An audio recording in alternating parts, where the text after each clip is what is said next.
The most common cause of hypoglycemia. What is hypoglycemia? Low blood sugar. Okay, what are the symptoms? Dizziness, cravings for sugar, lightheadedness, sweating, lethargy, and being irritable. Now, the simple version of how they diagnose this is if you're a diabetic and you have blood sugars less than 70 milligrams per deciliter, you can have hypoglycemia. Now, if you're not a diabetic and you're an adult, if your blood sugars are less than 50 milligrams per deciliter, you can have hypoglycemia. Now, one type of hypoglycemia is called idiopathic hypoglycemia. Okay, now idiopathic means unknown cause. So basically, they're labeling this hypoglycemia.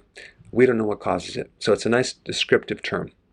Another form of hypoglycemia is called idiopathic postprandial syndrome. Okay, now that's a fancy word for describing low blood sugar symptoms without actually having low blood sugar. Okay, and of course the word idiopathic, they don't know what causes it. And then the other diagnosis that sometimes people get is that it's hypoglycemia caused from adrenal fatigue. Okay, because the adrenal hormones, specifically cortisol and adrenaline, are counter-regulatory hormones. So if your blood sugars are too low, they will raise your blood sugars up.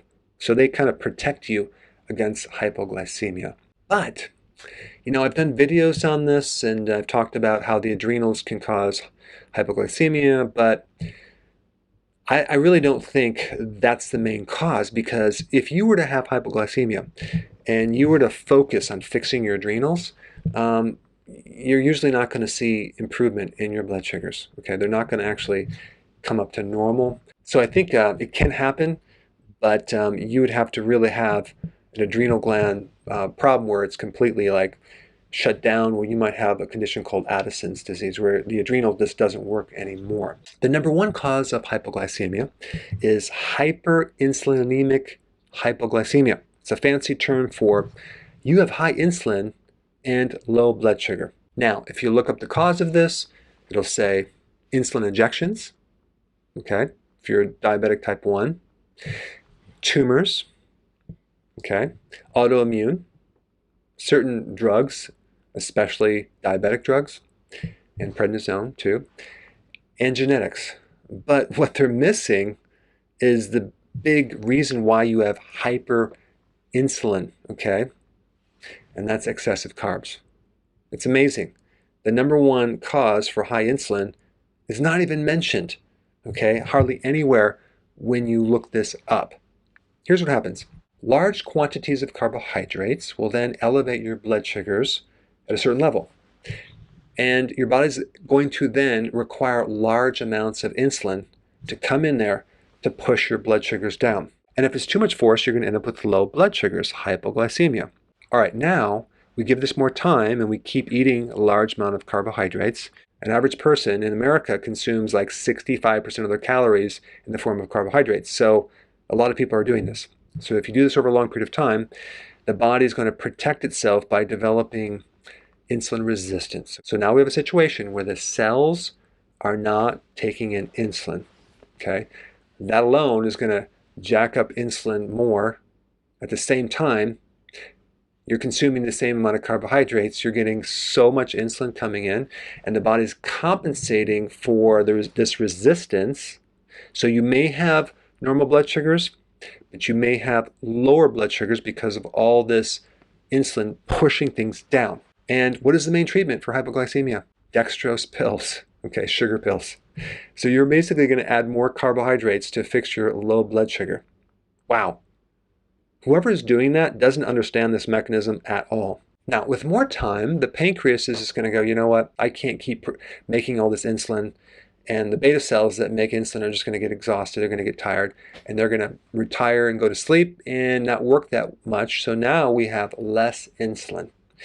And now the blood sugars go up because there's nothing to push it down.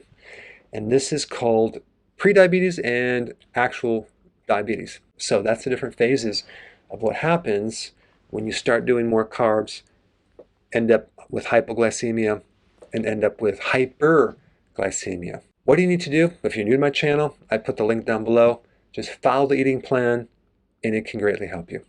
Hey, before you leave, I just wanted to give you a little quick history on some of the books that I wrote. This was one of the first books. It's called Dr. Berg Body Shapes. It was my attempt at writing about body types. What was very interesting about this book is I actually did all the images myself. Don't ask me why. They look actually not quite as professional as some of the images that I have in the new book. But anyway, this is my first attempt right here called Dr. Berg's Body Shape Diets. And then I wrote a book more extensive called The 7 Principles of Fat Burning. I don't even have a copy anymore, actually, because it's outdated. The next book, I put about 1,000 hours into this one right here called The New Body Type Guide. Major updates on the body types. I put a lot of energy into this. It has professional images, graphics, all sorts of things. Now, the problem with this book is it doesn't really describe what this is really about. Body types are only a small portion of what's in this book. And that's why I changed the name to the Healthy Keto Plan, okay? If you happen to have this book, you don't really need this book because there's some only very, very minor updates.